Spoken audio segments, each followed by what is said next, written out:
lots to come. But we're starting today with the final report into the Grenfell Tower fire, which was published in the past couple of hours. Now, it gives a damning verdict on the failures that led to the blaze 7 years ago, which, of course, killed 72 people. Blame lies in several places, according to this report.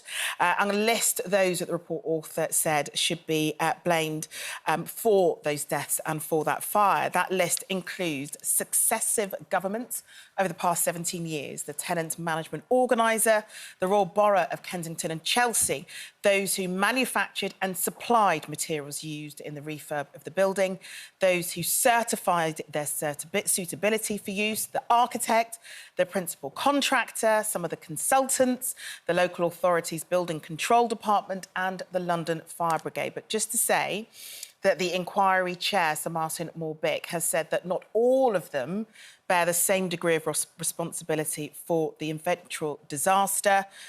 But the reports show all contributed in one way or another, in most cases through incompetence, but in some cases through dishonesty and through greed. Janet, what do you make of it? Oh, it's just so shocking. I remember that night so clearly. I will never forget the image.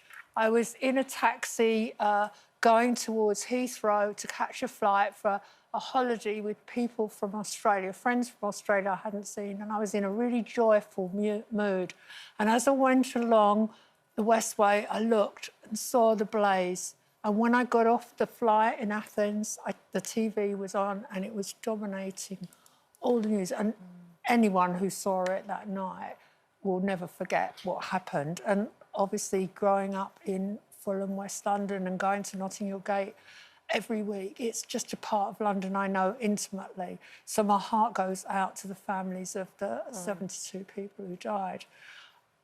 We've waited a long time for this report. 7 years. A long time, but the reason we've waited is because, without a doubt, criminal prosecutions will follow. And I think it's a serious report that will be taken very, very seriously by the government. And what it shows is that greed and the need to do business and keep things ticking along was at the back of all of this. Because what comes out is that those cladding panels, the company that made them, fudged the results, were less than truthful about how they could be used, and the architects and the people who recommended them must have all known to some greater or lesser degree that this wasn't quite right. But the decision was taken to use them primarily to save costs. And, I trained as an architect initially, and my friends who are architects are so distraught about this because what happened at Grenfell, in fact, blights the whole profession. And we're now at a stage where the government rightly wants to have a house building boom. And what we want to say is don't let this ever happen again. In the name of building houses cheaply and houses for all, let's never cut corners and take people's lives, make people's lives. I think one thing that is highlighted in this and so many other places up and down the country is people are living in housing they should not be living in, that are not fit for purpose, that are dangerous. And in this situation has taken 72 lives. I mean, Katie, Janet has spoken about the fact that they will be seeking criminal proceedings in this. That won't be able to start until 2026. That's what the CPS has said. But, those who are left behind, the families who are left behind who are grieving, the families who managed to survive with their lives, justice is all they're after, right?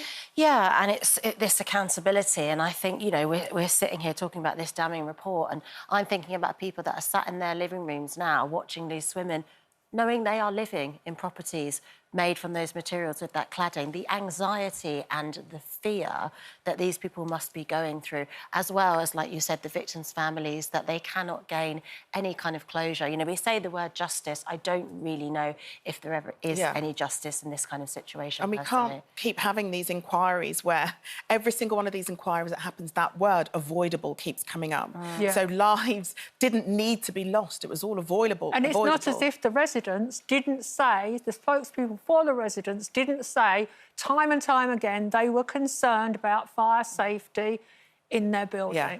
And that's a big part of it, isn't it, Bea? Is that you have those who, for some, are seen as a smaller voice in society because they're not the most moneyed. Those voices tend not to be heard, and people that were living in that building said time and time again that the building wasn't safe. And sometimes with all these inquiries, it's those who are heard the less. Their voices are just not listened to. Yeah, it's unfortunate to see how much we're a classist society because, as you say, if you don't have the money, you're not listened to, you're not important. I just think it's really disgusting how so much passing of the buck has been done and nobody wants to actually own up and say, I'm sorry, I did, you know, this is what happened and compensate those families. This is just disgraceful. This is going on for so long. Exactly.